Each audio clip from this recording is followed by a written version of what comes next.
നഹ്മദുഹു വനസ്തഈനുഹു വനസ്തഗ്ഫിറു ബിഹി വനതവക്കലു അലൈഹി വനഊദു ബില്ലാഹി മിൻ ശുറൂരി അൻഫുസിനാ വമിൻ സയ്യിആതി അഅ്മാലിനാ മൻ യഹ്ദിഹില്ലാഹു ഫലാ മുദില്ല ലഹു വമൻ യുദ്ലിൽ ഫലാ ഹാദിയ ലഹു വഅശ്ഹദു അൻ ലാ ഇലാഹ ഇല്ലല്ലാഹു വഹ്ദഹു ലാ ശരീക ലഹു വഅശ്ഹദു അന്ന മുഹമ്മദൻ അബ്ദുഹു വറസൂലുഹു അർസലഹു ബിൽ ഹുദാ വദീനിൽ ഹഖ് ലിയുദ്ഹിറഹു അലദ്ദീനി കുല്ലിഹി വലൗ കരിഹൽ മുശ്രികൂൻ. അല്ലാഹുമ്മ സ്വല്ലി അലാ മുഹമ്മദിൻ വഅലാ ആലി മുഹമ്മദ് കമാ സ്വല്ലൈത അലാ ഇബ്രാഹീമ വഅലാ ആലി ഇബ്രാഹീം വബാരിക് അലാ മുഹമ്മദിൻ വഅലാ ആലി മുഹമ്മദ് കമാ ബാരക്ത അലാ ഇബ്രാഹീമ വഅലാ ആലി ഇബ്രാഹീം ഇന്നക ഹമീദും മജീദ്. അമ്മാ ബഅദ് ഫഇന്ന ഖൈറൽ കലാമി കലാമുല്ലാഹ് വഖൈറൽ ഹദീ ഹദിയ്യു മുഹമ്മദിൻ സ്വല്ലല്ലാഹു അലൈഹി വസല്ലം വശർറൽ ഉമൂരി മുഹ്ദസാതുഹാ വകുല്ല മുഹ്ദസത്തിൻ ബിദ്അ വകുല്ല ബിദ്അത്തിൻ ളലാല വകുല്ല ളലാലത്തിൻ ഫിന്നാർ.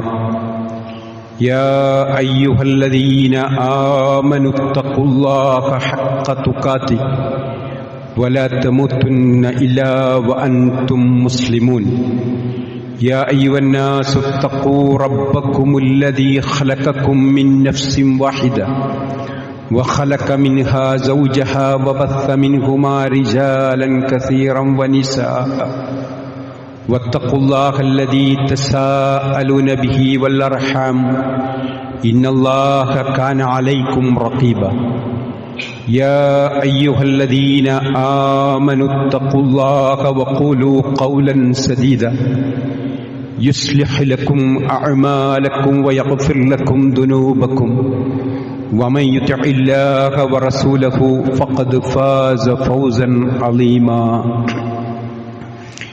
أعوذ بالله من الشيطان الرجيم. يا أيها المدثر قم فأنذر.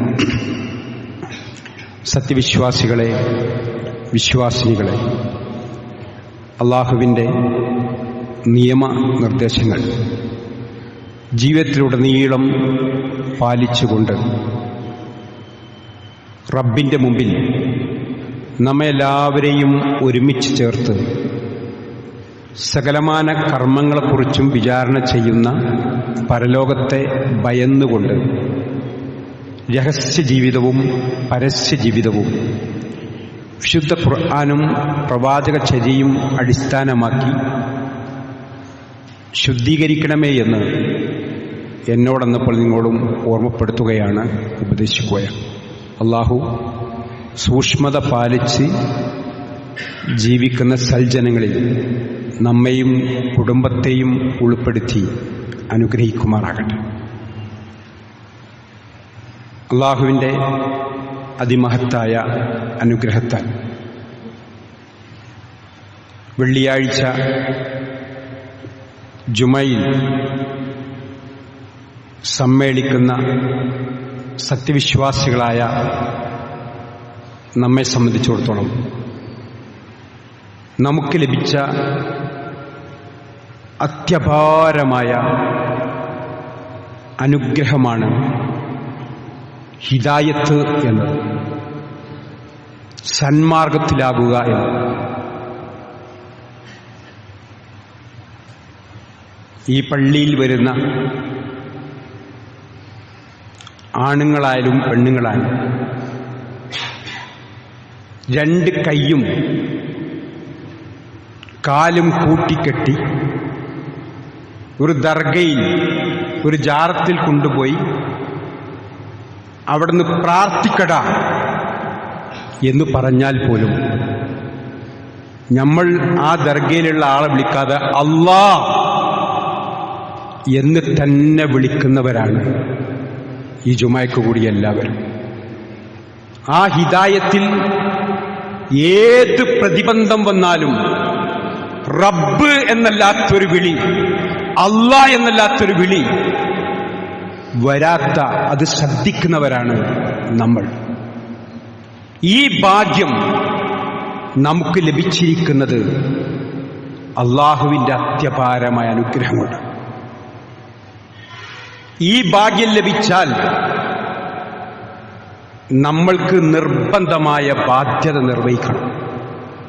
നബി സല്ലല്ലാഹു അലൈഹി വസല്ലമക്ക് 40ാമത്തെ വയസ്സിൽ ഇറാ ഗുഹയിൽ നിന്ന് സൃഷ്ടിച്ച് പരിപാലിക്കുന്ന രക്ഷകനായ റബ്ബിന്റെ നാമത്തിൽ വായിക്കണമെന്നും അങ്ങനെ ആ വചനങ്ങൾ ഇറങ്ങുന്ന സന്ദർഭം അവിടുന്ന് ആ വീട്ടിലേക്ക് വന്ന് ഓടി പേടിച്ച് പനിച്ച് വിറച്ച് ഖദീജ റളിയല്ലാഹുവിനോട് സമ്മിലൂനി യാ ഖദീജ, പുതപ്പിട്ട് മൂടിത്ത ഖദീജ എന്ന് പറഞ്ഞ രംഗവും അവിടുന്ന് ആ പുതച്ചു മൂടിക്കിടക്കുന്നിടത്തുനിന്ന് രണ്ടാമത്തെ വഹി വന്നു. പുതപ്പിട്ട് മൂടിയവനെ കും ഫഅൻദിർ, എഴുന്നേൽക്കണം, ജനങ്ങൾക്ക് താക്കീത് നൽകണം. വറബ്ബക ഫകബ്ബിർ, റബ്ബിനെ പ്രകീർത്തിക്കണം. വസിയാബക ഫതഹിർ, വസ്ത്രം ശുദ്ധീകരിക്കണം. വറുജ്സ ഫഹ്ജുർ, കുറ്റകരമായ കാര്യങ്ങളിൽ നിന്ന് മാറി നിൽക്കണം. വലാ തംനും തസ്തക്സിർ, ജനങ്ങളിൽ നിന്ന് അധികം മോഹിച്ചുകൊണ്ട് ഒന്നും ചെയ്യേണ്ടതില്ല. വലി റബ്ബിക ഫസ്ബിർ, റബ്ബിന് വേണ്ടി ക്ഷമിക്കണം. ഈ വചനം ഇറങ്ങിയപ്പോഴേക്കതാ നബി സല്ലല്ലാഹു അലൈഹി വസല്ലമ തന്റെ ഏറ്റവും കുടുംബക്കാരെ, അടുത്തവരെയെല്ലാം വിളിച്ചുകൂട്ടി അവിടുന്ന് ഈ ഹിദായത്തിന്റെ സന്ദേശം ലാ ഇലാഹ ഇല്ലല്ലാഹ്, റബ്ബല്ലാതെ മറ്റൊരാരാധ്യനില്ല എന്ന് പറയേണ്ട താമസം അവർക്ക് മനസ്സിലായി. അതായത് അന്ന് ലാത്ത, ഉസ്സ, മനാത്ത, ഇബ്രാഹിം നബി, ഇസ്മായിൽ നബി, ഈ പ്രവാചകന്മാർ വഴി അള്ളാഹുവോട് പ്രാർത്ഥിക്കുന്നവരായിരുന്നു. ഖുർആൻ ആ കാര്യം നമ്മോട് പഠിപ്പിച്ചിട്ടുണ്ട്. അവർ ഔലിയാക്കളെ വിളിച്ചത് അലാലില്ലാഹി ദീനുൽ ഖാലിസ്, അലാലില്ലാഹി ദീനുൽ ഖാലിസ്, നിഷ്കളങ്കമായ കീഴ്വണക്കം അള്ളാഹ്ക്കുള്ളതാണ്. വല്ലദീന തഖദൂന മിൻ ദൂനിഹി ഔലിയാ, അവർ അള്ളാഹുവിന് പുറമെ ഔലിയാക്കളെ സ്വീകരിച്ചത്, ഔലിയാക്കളോട് പറഞ്ഞത്, ഔലിയാക്കളോട് പ്രാർത്ഥിച്ചത് മാ നഅ്ബുദുഹും, അവരെ ഞങ്ങൾ ആരാധിക്കുന്നില്ല, ഇല്ലാ ലിയുഖർരിബൂന ഇലല്ലാഹി സുൽഫാ, അള്ളാഹിലേക്ക് അടുപ്പിച്ചിടാൻ വേണ്ടിയല്ലാതെ. അന്ന് കൃത്യമായി ഇബ്രാഹിം നബിയെ, ഇസ്മായിൽ നബിയെ, ലാത്ത, ഉസ്സ, മനാത്ത് ഇങ്ങനെ തുടങ്ങുന്ന മഹാന്മാരോടും പ്രവാചകന്മാർ വഴി അള്ളാഹിലേക്ക് അടുപ്പിക്കാൻ വേണ്ടി പ്രാർത്ഥിച്ചപ്പോഴാണ് ലാ ഇലാഹ, ഒരിലാഹുമില്ല ഇല്ലല്ലാഹ്, അള്ളൊഴികെ. ഇതങ്ങോട്ട് കേട്ടപ്പോ അവർക്ക് ബോധ്യായി, ഞങ്ങളെ മഹല്ലിൽ ഭിന്നിപ്പുണ്ടാക്കാൻ, ഒരു പുത്തൻ വാദം നാട്ടിൽ ഫിത്തന ഉണ്ടാക്കാൻ, ഞങ്ങളെ കാക്കാരന്മാരും വാപ്പപ്പാപ്പാരും ഒക്കെ ആചരിച്ചനുസരിച്ച് പോരുന്നതിനെ തള്ളിപ്പറയുവാണോ എന്നുള്ള ചോദ്യവും തബ്ബല്ലക്ക്, നാശം നിനക്ക് എന്ന് അബൂലഹബ് പറയുകയൊക്കെ ചെയ്ത ആ ഒരു രംഗം അവിടെ അതാ ശരിക്ക് കൃത്യമായിട്ട് പറഞ്ഞു കൊടുത്തു.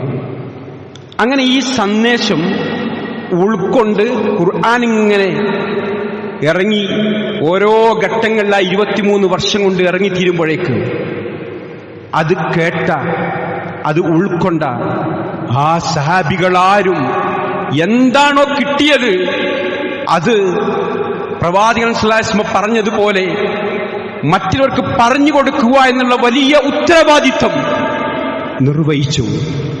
സഹോദരങ്ങളെ, സഹോദരിമാരെ,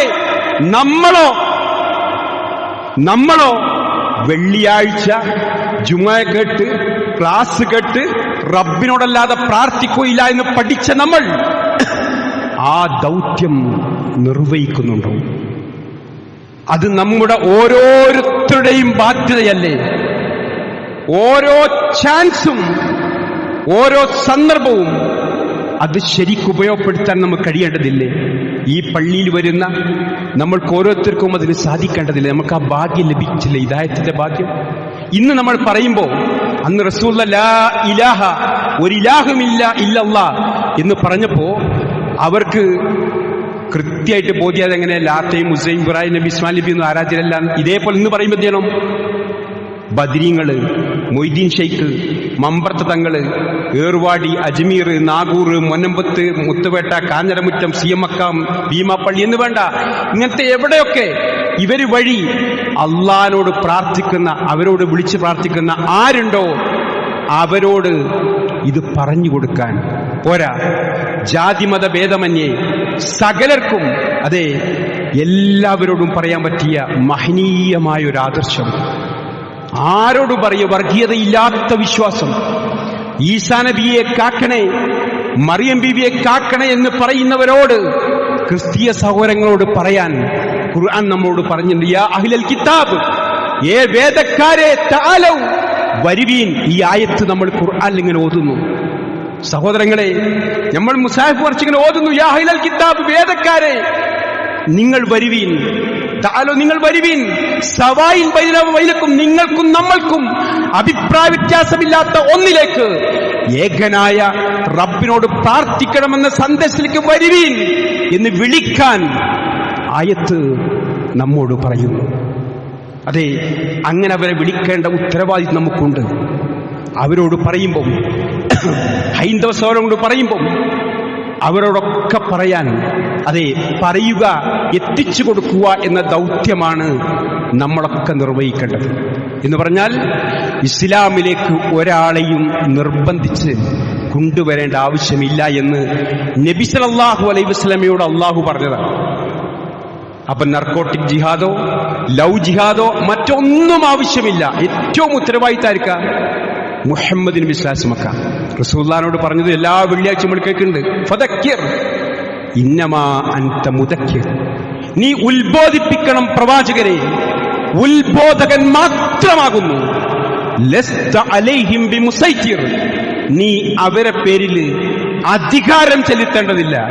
ചെല്ലികലിമ എന്ന് പറഞ്ഞ് ഒരാളെയും ചൊല്ലിക്കേണ്ടതില്ല, ഒരാളെയും നിർബന്ധിച്ച് ഇസ്ലാമിലേക്ക് കൊണ്ടുവരില്ല. ഇത് എത്തിച്ചു കൊടുത്താൽ മതി. എന്നിട്ട് ഈ സന്ദേശം ബോധ്യപ്പെട്ടിട്ട് ഇല്ല മൻ തവല്ല, ആരെങ്കിലും പിന്തിരിഞ്ഞാൽ, വകഫറ നിഷേധിക്കുകയും ചെയ്താൽ, വയുഅദ്ദിബുല്ലാഹുൽ അദാബൽ അക്ബർ, അവർക്ക് ഏറ്റവും വലിയ ശിക്ഷ നാം ഒരുക്കി വെച്ചിട്ടുണ്ട്. ഇന്ന ഇലൈന ഇയാബഹും, അവർ എന്റെ അടുത്തേക്ക് വരും. സുമ്മ ഇന്ന അലൈന ഹിസാബഹും, ഞാൻ അവരോട് കണക്ക് ചോദിച്ചു കൊള്ളാം. അതെ, അതുകൊണ്ട് നബി സ്വല്ലല്ലാഹു അലൈഹി വസല്ലമക്ക് പോലും ഈ ഉത്തരവാദിത്വം എത്തിച്ചു കൊടുക്കേണ്ട ഡ്യൂട്ടി മാത്രമേ ഉള്ളൂ. ആ ഡ്യൂട്ടി ഏറ്റെടുത്തവരാണ് നമ്മളൊക്കെ. ഹജ്ജത്തുൽ വിദായിൽ റസൂലുള്ളാഹിന്റെ പ്രസംഗത്തിൽ മനസ്സിലാക്കിയതുപോലെ, ഹാജറുള്ളവൻ ഇല്ലാത്തിനെത്തിച്ചു കൊടുക്കട്ടെ എന്നുള്ള ദൗത്യം നമ്മുടെ ഓരോരുത്തരുടെയും നിർബന്ധ ബാധ്യതയായി കാണാനും, അതേ ഇതെത്തിച്ചു കൊടുക്കാനും നമുക്ക് കഴിയണം. ആരോടും നമുക്ക് പറയാൻ പറ്റും. കാരണം എന്താ, വർഗീയതയില്ലാത്തൊരു വിശ്വാസമാണ് നമുക്ക് പറഞ്ഞു കൊടുക്കേണ്ടത്. ഏകനായ റബ്ബിനോട് പ്രാർത്ഥിക്കണമെന്ന് പറയുമ്പോൾ, ഈസാ നബിയോടും മറിയം ബീവിയോടും പ്രാർത്ഥിക്കണമെന്ന് പറഞ്ഞാൽ, അവർ വഴി പ്രാർത്ഥിക്കണമെന്ന് പറഞ്ഞാൽ അത് ഹൈന്ദവർക്കും മുസ്ലിങ്ങൾക്കും ഇഷ്ടാവില്ല. ശ്രീകൃഷ്ണനോടും ശ്രീരാമനോടും ശ്രീനാരായണനോടും പ്രാർത്ഥിക്കണമെന്ന് പറഞ്ഞാൽ അത് മുസ്ലിങ്ങൾക്കും ക്രിസ്തീയ സഹോദരങ്ങൾക്കും ഇഷ്ടാവില്ല. എന്ന് പറഞ്ഞാൽ അത് അവരത് മാത്രമാവും. മുഹമ്മദ് നബിയോടും മൊയ്തീൻ ഷെയ്ഖിനോടും ബദരീങ്ങളോടും പ്രാർത്ഥിക്കണമെന്ന് പറഞ്ഞാൽ അത് മറ്റ് ക്രിസ്തീയ സഹോദരങ്ങൾക്കും ഹൈന്ദവ സഹോദരങ്ങൾക്കും ഇഷ്ടാവില്ല. അപ്പോൾ വർഗീയത ഇല്ലാത്ത വിശ്വാസം എന്താ? എല്ലാവർക്കും ഉൾക്കൊള്ളാൻ കഴിയുന്ന വിശ്വാസം എന്താ? എല്ലാവരും അറിയുന്ന ഏകനായൊരു പടച്ചോൻ, ഏകനായ ഒരു പടച്ചമ്പരാണ്ട് എന്ന് അറിയാത്ത ആരുമില്ല. ഒരു ആദിവാസി അല്ലെങ്കിൽ തീരെ ഒരു ചെവിയുടി കേൾക്കാത്ത ഒരാളും ഒന്ന് കളിയാക്കിയാൽ മോൾക്ക് ചൂണ്ടും. അതെ, ആർക്കും ആ പടച്ചോനെ പറ്റി അറിയാം.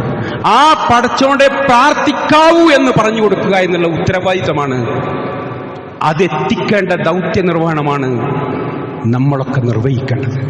അതിന് ഏത് ചാൻസ് നമ്മുടെ ഓഫീസിൽ, നമ്മുടെ കൃഷി സ്ഥലത്ത്, നമ്മുടെ കച്ചവട സ്ഥലത്ത് നമ്മൾ ആരൊക്കെ കണ്ടുമുട്ടുണ്ടോ അവരോടൊക്കെ ഇത് എത്തിച്ചു കൊടുക്കണം, ആ ദൗത്യം നിർവഹിക്കണം. അതിൻ്റെ പ്രതിഫലമോ അതിൻ്റെ പുണ്യമോ നിങ്ങൾ വഴി ഒരാൾ സന്മാർഗത്തിലായാൽ. നമ്മൾ ഒരുപാട് പരസ്യ കമ്പനികളുടെ പരസ്യമൊക്കെ കണ്ടിട്ടുണ്ട്, ഒരുപാട് കേട്ടിട്ടുണ്ട്. എന്നാൽ മുഹമ്മദിന് വിശ്വാസപ്പെട്ട ഒരു പരസ്യ പ്രഖ്യാപനം, നിങ്ങൾ വഴി ഒരാൾ സന്മാർഗത്തിലായാൽ ഖൈറുൽ ലക ദുനിയ വമാ ഫിഹ, ദുനിയാവും അതിലുള്ള എല്ലാ വസ്തുക്കളെക്കാളും മഹത്തമാണ്. അതെ, നമ്മുടെ സംസാരം നമ്മളൊരാൾ ഹിദായത്ത് കിട്ടാൻ കാരണമായാൽ ലഭിക്കുന്ന പുണ്യമാണത്. അതുകൊണ്ട് നമ്മൾ എത്തിച്ചു കൊടുക്കണം. അപ്പൊ നോക്കൂ നിങ്ങൾ, നമ്മൾ എത്ര ആൾക്കാരെ പരിചയപ്പെടാറുണ്ട്. എന്തിനേറെ ഒരു ആശുപത്രിയിൽ പോയാൽ ആ ഹോസ്പിറ്റലിലെ തൊട്ടടുത്തുള്ള റൂമിലും വാർഡിലൊക്കെ ഉള്ള ആളുകൾ, അവരുമായി അങ്ങോട്ടും ഇങ്ങോട്ടുള്ള പരിചയവും ബന്ധവുമായി, എന്നിട്ട് അവരുടെ പേരും കുടുംബവും കുട്ടികളും ജോലിയും ഒക്കെ പരസ്പരം സംസാരിച്ച് വല്ലാത്ത അടുപ്പമായി. എന്നിട്ട് ഡിസ്ചാർജ് ചെയ്ത് പോരുമ്പം അവരുമായി ഒരു കരഞ്ഞും സന്തോഷം പങ്കിട്ടൊക്കെ പോരുന്ന രംഗം, അവരെ പാത്രം മറ്റൊക്കെ വാങ്ങി കഞ്ഞും ചായയൊക്കെ കൊണ്ടുകൊടുക്കുക, എല്ലാം വല്ലാത്ത ബന്ധം. പക്ഷേ അവരോട് നമ്മൾ ഇത് പറഞ്ഞിട്ടില്ല, ഈ തൗഹീദ് പറഞ്ഞു കൊടുത്തിട്ടില്ല. ആ കിടക്കുന്ന രോഗി ഏൽസും ഉറുക്കും മൈക്കല്ലും കെട്ടിക്കിടക്കുമ്പോൾ അവരോടിത് പറയാഞ്ഞാൽ നമ്മൾ ഈ ദൗത്യം നിർവഹിക്കുക. ഒരു ബൈക്കിന്റെ സ്റ്റാൻഡ് തട്ടാതെ പോണ കണ്ടാൽ ശബ്ദമുണ്ടാക്കി പറയുന്നവരാണ് നമ്മൾ. കാരണം എന്താ, അടുത്ത വളവിൽ അയാൾ മറിഞ്ഞു വീഴണ്ടെന്ന് വിചാരിച്ചിട്ട്. ഇത് ഉൾക്കൊള്ളാതെ ഒരാൾ മരണപ്പെട്ടു പോയാലോ കാലാകാലം നരകത്തിലാവൂല. എവിടുന്ന് തുടങ്ങിട്ട് നോക്കൂ നിങ്ങൾ. അതായത് റബ്ബിനെ പറ്റി മനസ്സിലാക്കേണ്ടതുപോലെ മനസ്സിലാക്കാത്തതിന്റെ പേരിൽ അതാ ഒരു കുട്ടിയുടെ ജനനം, ഗർഭാശയത്തിൽ നിന്ന് ഒരു ബീജാണുവിൽ നിന്ന് അള്ളാഹു ഇങ്ങനെ വളർത്തിക്കൊണ്ടുവന്ന് അങ്ങനെ 4 മാസം കഴിയുമ്പോഴേക്ക് ആത്മാവ് നൂതി കേൾവിയും കാഴ്ചയും ഹൃദയവുമൊക്കെ ആ ഗർഭാശയത്തിനുള്ളിൽ നിന്ന് ഇരുട്ടറയിൽ നൽകി. അങ്ങനെ അതാ വളർന്ന് 9 മാസം കഴിഞ്ഞ് പ്രസവിച്ചു വീണപ്പോഴേക്ക് ഏറ്റവും നേർത്ത പ്രതിരോധ ശക്തിയുള്ള പോഷകാംശമുള്ള ആ പാല് അപ്പം അല്ലാഹു ആ ഉമ്മയുടെ ആ മാറിടത്തിൽ ഉൽപ്പാദിപ്പിച്ചു കൊടുത്ത് ഇങ്ങനെ പാല് കുടിച്ച് വളർന്നോല നമ്മളൊക്കെ. അതെ, അങ്ങനത്തെ ഒരു കുട്ടി ആ പാല് കുടിച്ച് 2-3 ദിവസം കഴിയുമ്പോഴേക്ക് ഒരുപാട് ആൾക്കാർ കാണാൻ വരൽ തുടങ്ങി. കാണാൻ വരുമ്പോ ചോദ്യം ഉയരാണ്, എന്താണ്? ഷിർക്കിലേക്ക് പോകണം. ഇതുവരെ ഈ കുട്ടിയെ വളർത്തിക്കൊണ്ടുവന്ന് ഈ പാൽ ഇവിടെ ഉണ്ടാക്കി കൊടുത്ത ആ റബ്ബ് പോരാന്നായി. എന്തായി? ഒരു കരിവള കെട്ടിക്കൊടുത്തിട്ടില്ല, ഒരു കരിവള, ഒരു കറുത്ത ചരട്. ഇപ്പതാ കവിളത്തൊരു പൊട്ടും. എന്തിനാണത്? കവിളത്തൊരു കറുത്ത പൊട്ടും, ഒരു പുള്ളി. എന്തിനാണ് എന്ന് ചോദിച്ചാൽ ഷിർക്ക് ചെയ്യാൻ, നാഗൂർ തട്ടാക്കാൻ, കണ്ണേർ തട്ടാക്കാൻ. അപ്പോ ഈ ഗർഭാശയത്തിൻ്റെ ഉള്ളിൽ നിന്ന് ഇങ്ങനെ വളർത്തി ഈ പാല് ഉൽപ്പാദിപ്പിച്ച ആ റബ്ബ് പോരെ നമ്മളെ കുട്ടിനെ കാക്കാൻ എന്ന് അവിടം തുടങ്ങുന്നു. ഒരു ജനിച്ചത് മുതൽ തുടങ്ങുന്നു ഈ ശിർക്ക്. ഈ ഹിദായത്തിന് തെറ്റിപ്പോകുന്ന ആളുകൾ.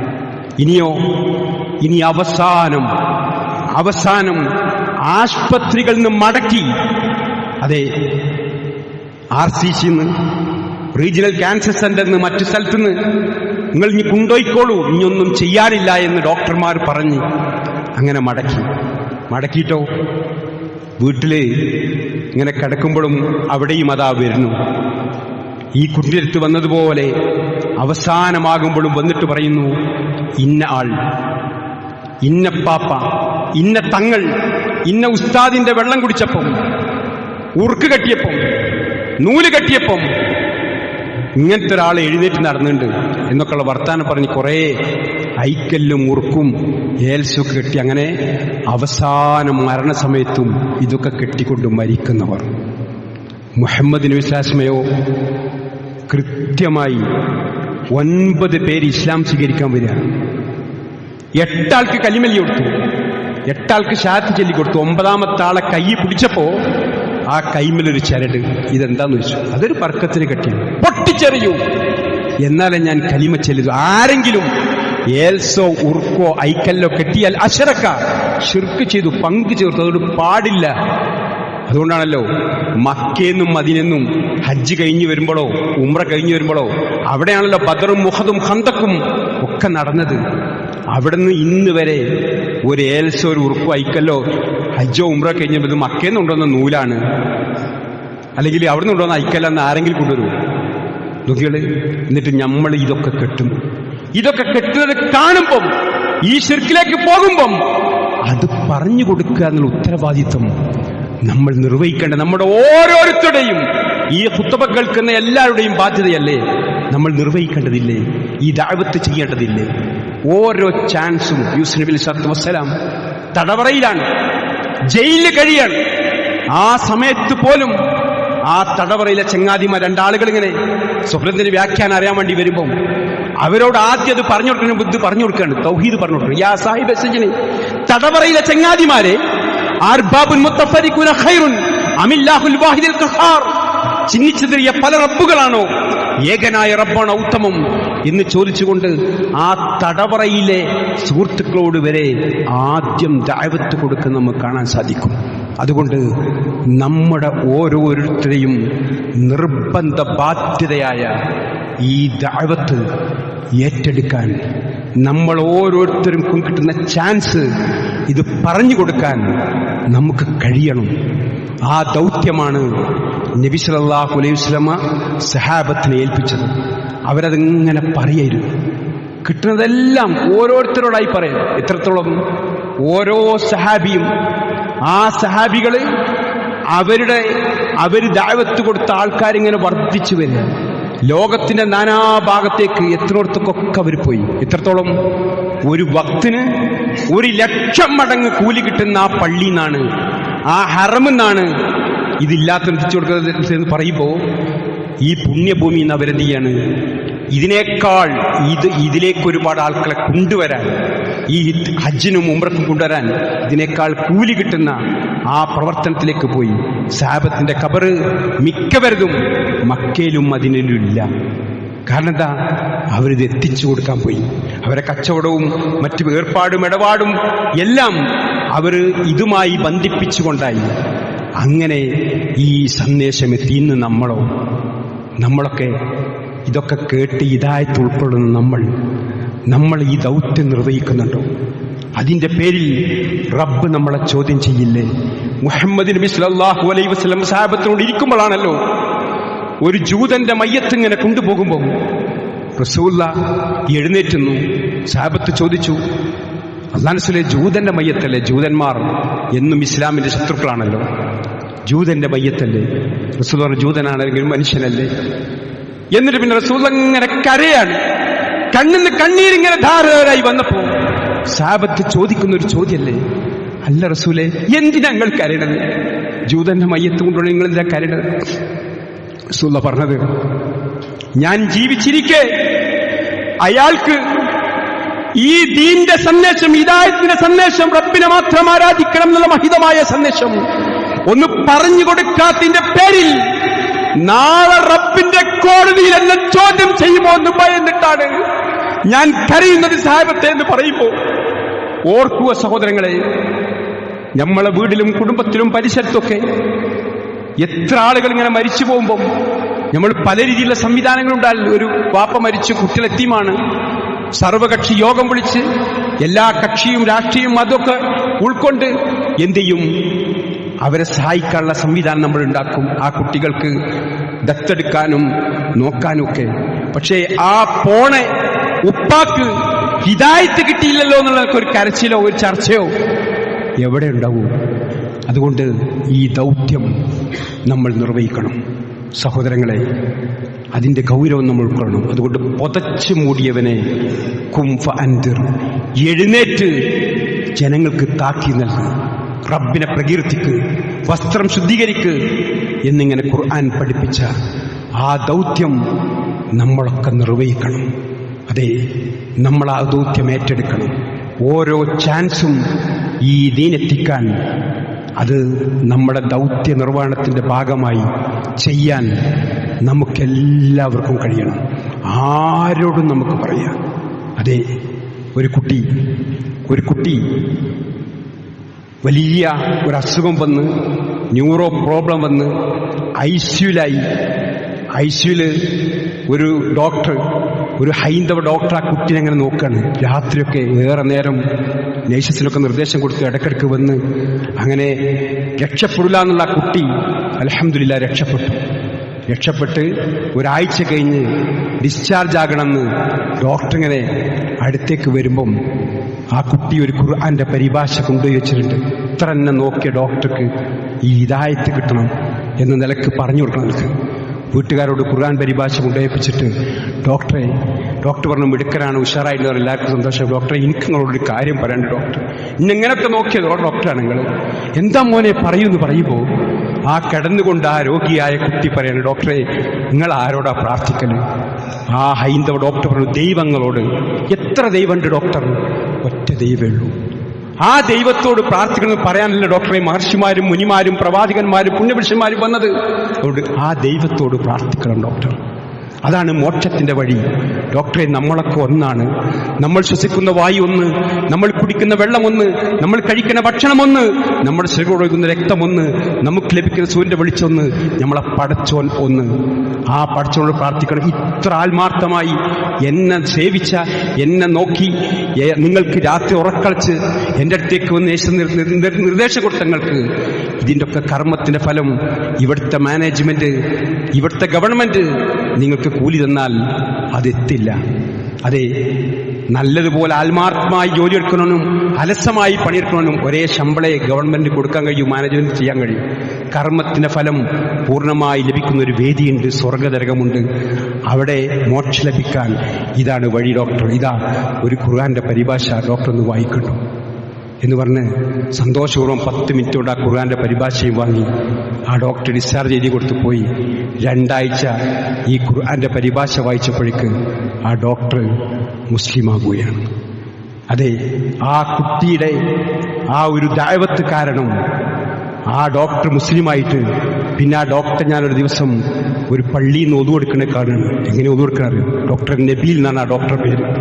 ഒതു കൊടുക്കണതേ അദ്ദേഹം ടാപ്പ് തിരിച്ചു, എന്നിട്ട് കയ്യിൽ വെള്ളമെടുത്ത് ടാപ്പ് പൂട്ടി, എന്നിട്ടാണ് കൈ കഴുകുന്നത്. എന്ന് പറഞ്ഞാൽ ഒരൽപ്പം വെള്ളം ഏറെ കളഞ്ഞാൽ റബ്ബിന്റെ കോടതിയിൽ മറുപടി പറയേണ്ടി വരുമെന്നുള്ള ആ അവസ്ഥയിലേക്ക് അത്ര മാറിയത് ഒരു കുട്ടിയുടെ രോഗിയായി കിടന്നൊരു കുട്ടിയുടെ 10 മിനിറ്റ് പറഞ്ഞിട്ടുള്ള ഒരു പരിഭാഷ കൊടുക്കല.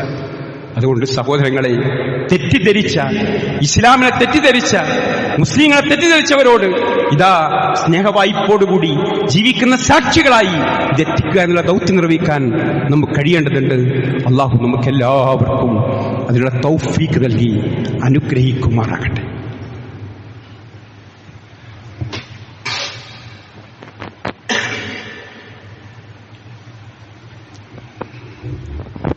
അൽഹംദുലില്ലാഹ് الذي هدانا لهذا وما كنا لنهتدي لولا أن هدانا الله.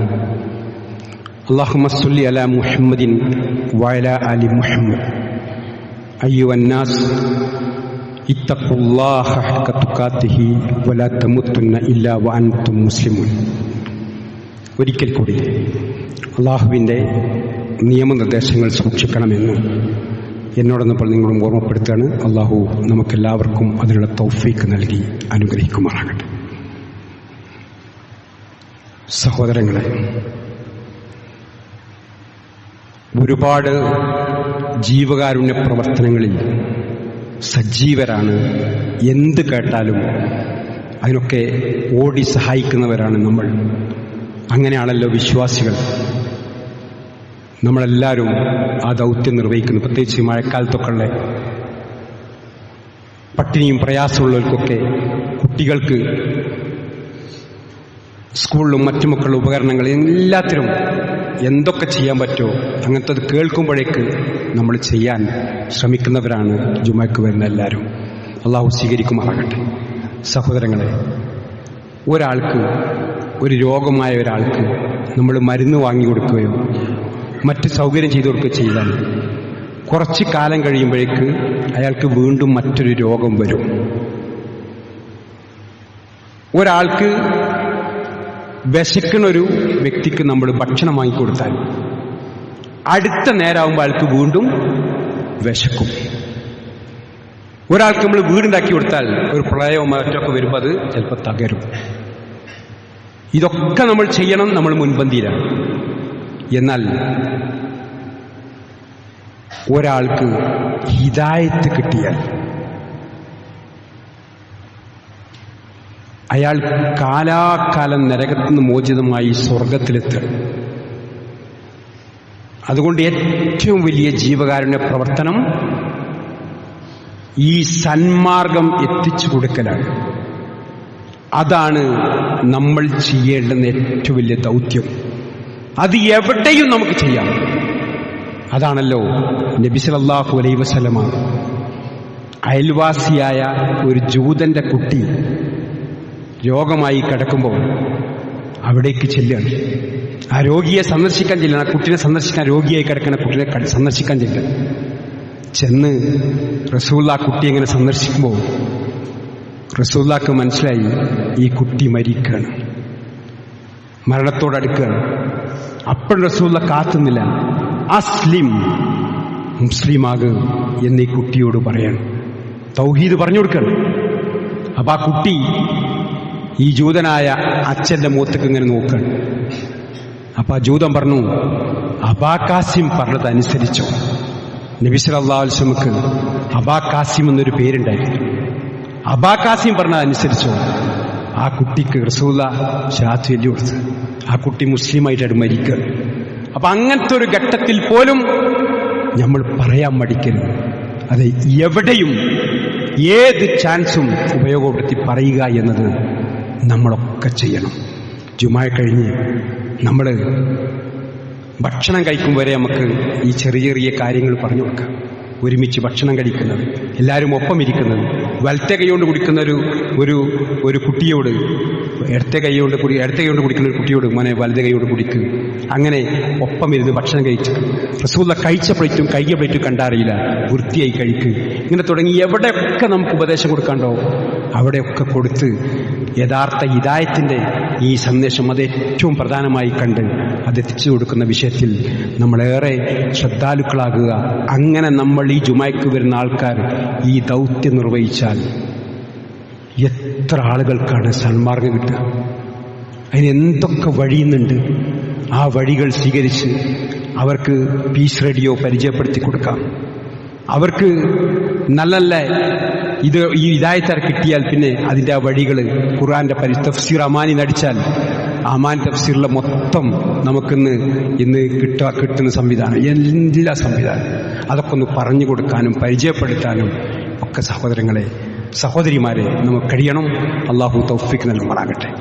നാളെ ഇൻഷാ അല്ലാഹ് മഴയുമായി ബന്ധപ്പെട്ട കാര്യത്തെക്കുറിച്ച് ഇവിടെ മുനവ്വർ സലാഹിയുടെ ക്ലാസ് ഉണ്ട്. മഗ്‌രിബിന് ശേഷം നമ്മൾ ഈ പള്ളിയിൽ സമ്മേളിച്ച എല്ലാവരും കുടുംബസമേതം വന്ന് കേൾക്കേണ്ടുന്ന ഒരു പ്രത്യേകമായ പ്രോഗ്രാമാണ്.